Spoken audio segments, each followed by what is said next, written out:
química orgánica, pero hice la tesis en química médica. Realmente mi background es la aplicación de técnicas computacionales al desarrollo de fármacos, ¿no? Para intentar acortar ese proceso tan largo y costoso.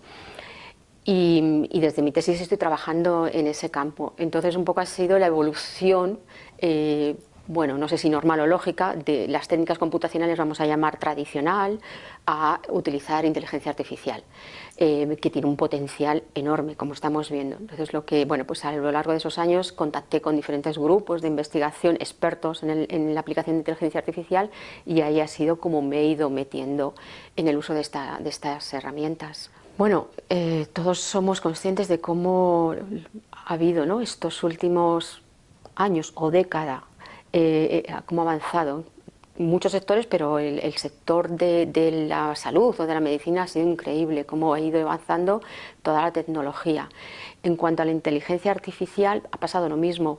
Es verdad que además la inteligencia artificial ha tenido como olas, las famosas olas, o lo que también los expertos llaman, ¿no?, inviernos de la inteligencia artificial, que venía con un boom, pero se quedaba, no se volvía otra vez a utilizar por diferentes motivos, ¿no? En cambio ahora los expertos coinciden en que realmente ha llegado para quedarse, por diferentes motivos. Hay un número increíble de datos, toda la Big Data, ¿no? También el abaratamiento del procesamiento de estos datos, los ordenadores, el tiempo, se acortan tiempos, se abaratan. Entonces todo eso ha hecho que la inteligencia artificial se esté utilizando prácticamente, no te digo en todos los sectores porque soy un poco exagerada, pero sí en muchos, y en salud es que se está utilizando desde la gestión de hospitales, gestión lo más administrativo, podemos decir, hasta en el desarrollo de fármacos, ¿no?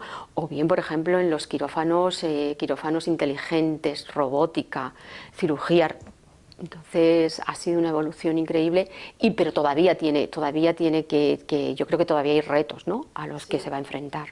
Pues mira, Itenea, como te digo, yo soy investigadora, ahora vamos del CIB y ahora estoy en el INCEMAT. Entonces, mi ilusión, aunque suene un poco ¿no?, un poco a lo mejor ñoño, mi ilusión era crear una spin-off para poder trasladar nuestra investigación o nuestra forma de investigar a la sociedad, y de ayudar también de alguna forma, no solamente a llevar los resultados, sino, bueno, intentar crear un poco al final de tejido empresarial.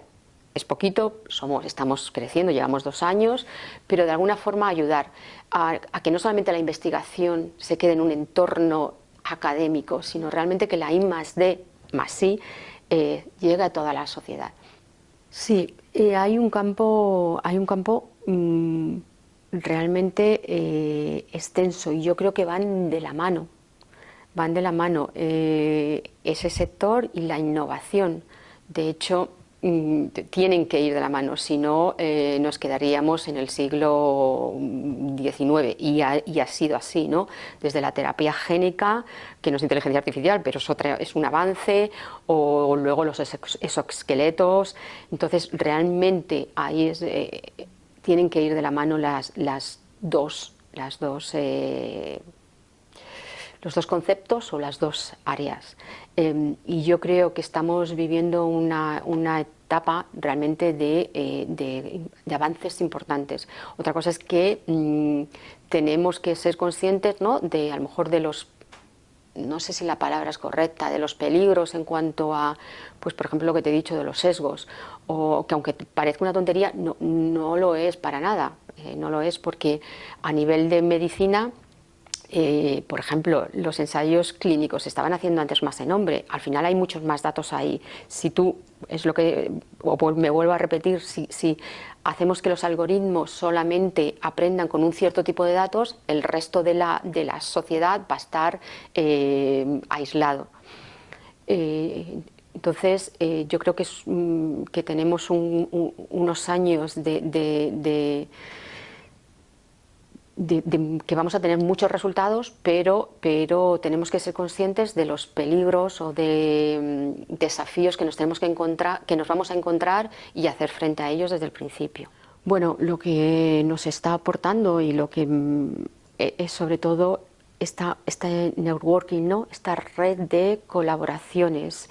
No es lo mismo ir tú solo que ir de la mano del hub y de una plataforma como DHBio, donde además podemos, bueno, pues hay diferentes socios, además de diferentes, siempre en el mundo bio o mundo salud, pero de diferentes perspectivas. Y eso es lo que nos aporta ese networking y ese conocimiento de otras áreas.